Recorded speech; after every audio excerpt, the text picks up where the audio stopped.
Stories, injury updates, previews of every game right up until kickoff. And one of their stars is with us today on a Friday. Research producer Evan Kaplan.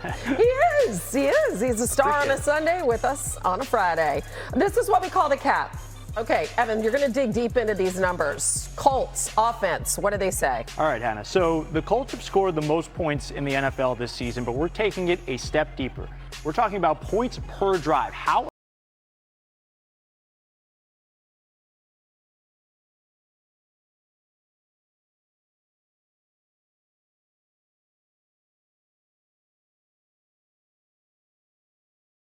efficient is Indianapolis on each of their possessions? 3.34 points per drive this season. Look at the company they're in. 2007 Patriots, MVP Tom Brady, they got to the Super Bowl. 2013 Broncos, MVP Peyton Manning, they got to the Super Bowl. So this is where the Colts are at through 6 games. Historic company when you talk about how efficient they've been on each possession. So how are they doing it? They're doing it with the NFL's leading rusher in Jonathan Taylor and Daniel Jones, who's having a career renaissance in Indianapolis. Highest total QBR in the NFL, but this is the number I want to focus on. He has only been sacked 5 times in 6 games. That is the fewest in the entire league. Shane Steichen scheming it up for Jones. They have been in max protect with at least 7 blockers on the highest percent in the entire NFL. But you guys know these defenses are too good this year, right? Too good in the NFL these days. Quarterbacks are always going to be under pressure at some point. And look at this. Daniel Jones has a total QBR of 91 when he is under duress with a defender in his face. That is by far the highest in the NFL. Look how much higher it is than Patrick Mahomes and Baker Mayfield, 2 of the MVP favorites, highest at this point by any QB in the last decade. So these numbers tell me this is going to continue for the Colts on Sunday against the Chargers. Dan, we going cap or no cap? I'm saying no cap, and I love this. A couple of things I want to kind of accentuate that Cap said. So points per drive is one of my favorite stats, just because I think when you point to that, it talks about you got to be efficient to do that. You have to be explosive, and then you got to be good in the red zone. You know, like it takes all those things. The 5 sacks is a combination of the offensive line's playing well. You talk about the max protection, which is Steichen, and then Daniel's like being much more aggressive as a quarterback. But the most impressive thing that Cap talked about is under pressure.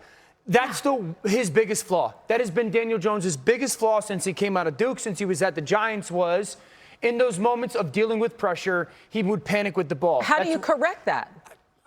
If I knew, Hannah, it's been corrected though. Like that's the thing. He would always. That's why he led with all those takeaways or giveaways. Excuse me, the fumbles and the turnovers. That's the thing that he, with I'm sure the help of their coaches and the people, has corrected the most. And that's the reason why he's playing at such a good level. I think part of this offense is 5 snaps a game, you're going to get something new. I got to get myself in frame here. 5 snaps a game, you're going to get a scheme that you have not seen in the previous week.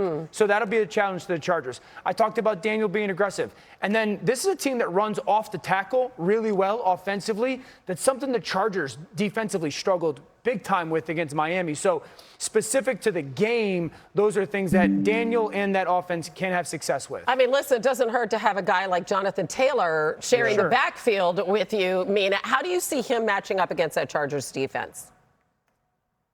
I think he is the most important player on the Colts side in this game, in part because of what Dan said. The Chargers defense is very good, but they do struggle with off-tackle runs. They also play a very high amount of light boxes, and Jonathan Taylor, when he's running into 6-man boxes this year, is averaging 6.4 yards per carry. But the other side is I think the Chargers defense is really good at defending some of the things that the Colts do well. Play action, yards after the catch, the middle of the field. So in my mind, running isn't just part of it. It's the most important part of their offense.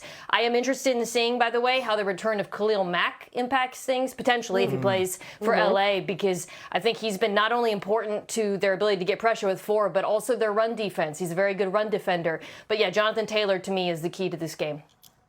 Yeah, absolutely. If you look at the last 2 weeks, what Bill Krosky-Merritt was able to do, averaging 8 yards per carry, and then you come back the next week and we see the exact same thing from Devon Achane, then you know that Jonathan Taylor is going to be the focal point and priority of this offense. But what I've loved about Daniel Jones is his aggression in the play action. Yeah. Once Jonathan Taylor gets things going downhill, and the way that they utilize delayed releases by Tyler Warren on those play action passes, short crossers, stacks, the way he's attacked the seam, it all starts with this run game. And this run game is so diverse. It's physical, right? It attacks you on the edges. It can give you big plays and dynamic plays down the field, but he's also earned the tough yards. He's shown this year that he's the total running back, and what Shane Steichen and Daniel Jones have been able to do off of these run sets, quarterback under center, back in the queue, I think has truly put defenses in a tough spot of figuring out how they're going to attack Daniel Jones and this offense. Yeah, RC, I would tell you the ending of that game last week against the Cardinals is probably the most important so far this season, because we've talked about it. This past week was the first time that Daniel Jones didn't look like he has so far this season. The interception should have been another interception. He didn't blink. He didn't go into the tank. He didn't become conservative with the football after that. Like, he had 2 massive drives at the end of that game.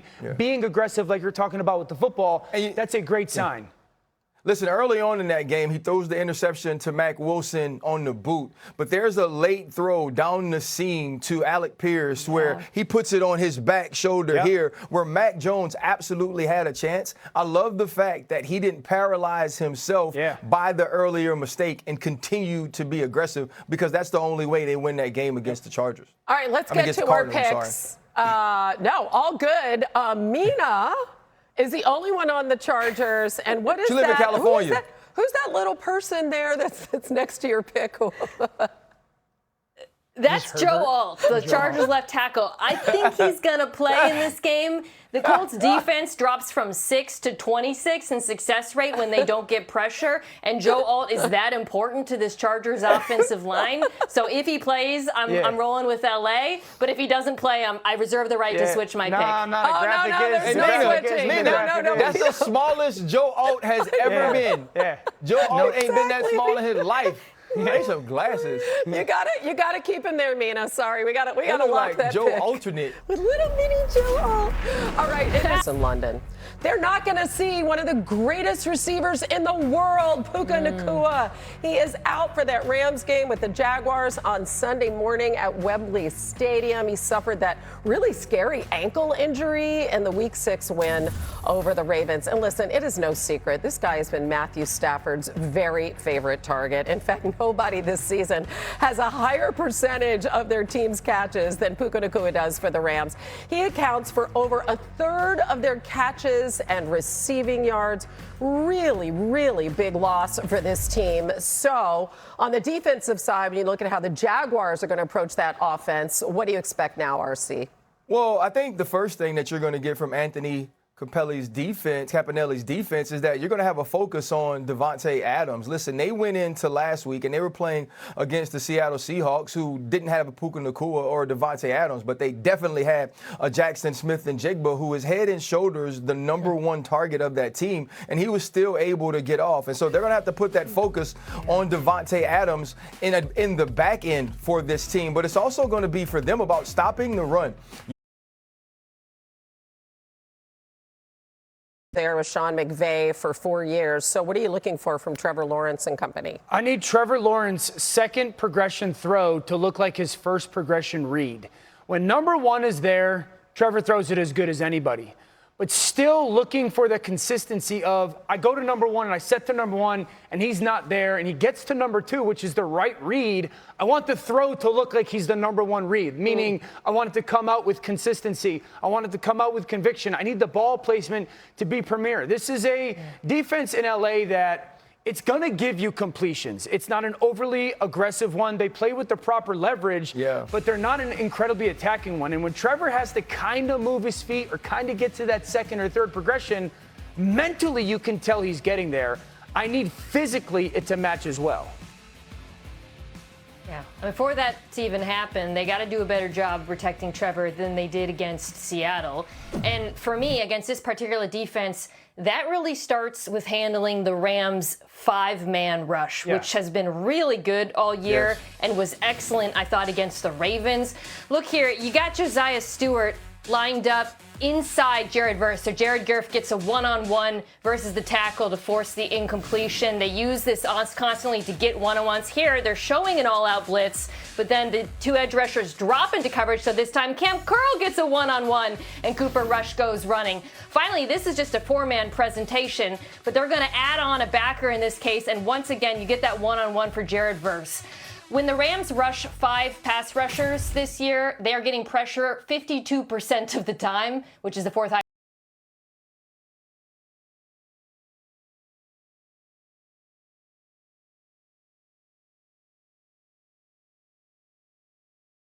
rate in football. And that is something in particular that Jacksonville is going to have to worry about in this game because it's so successful. Yeah, let's take. Oh, yeah, Dan, man. Mina, do you like when they have Verse inside, though, and that stuff? Or, like, do you prefer him on the. I think it's better, much better, and he's much better when he stays on the outside. Yes.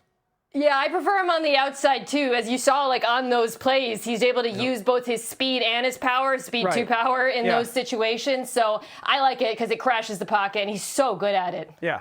Yeah, you know, I want to take a look at our picks. It's really interesting because we're starting the show the right way on Friday. Even split down the middle. Good, yeah, good. RC and I are on the Rams. I like it. Dan and Mina on the. Yeah, how come the Rams? Real quick, RC. No, I just think that Sean McVay is going to figure out a way to find ways to score, and I still don't believe in Trevor Lawrence fully. And the Rams front has made this team so opportunistic to me in the way that they pressure the quarterback. All right, we have some injuries affecting other big names across the NFL. So we have Terry McLaurin. He remains out for a 4th straight game. David Njoku is also not playing on Sunday. Several others are banged up, including Calvin Ridley and Garrett Wilson. And a big surprise name here, guys. We didn't expect to necessarily see this. Trayvon Diggs is out. What? That was as of today. And here's Dallas head coach. Yeah, he's out. Here's what Shotty had to say about it. Trayvon Diggs came in this morning with some concussion symptoms after having an accident at his home. He's been checked out by our doctors and is in the protocol and will miss the game. Yeah, so we're going to have more on that coming up. Man. Strange injury as we're just getting started, especially with the loss of Diggs. As usual, of course, the focus is on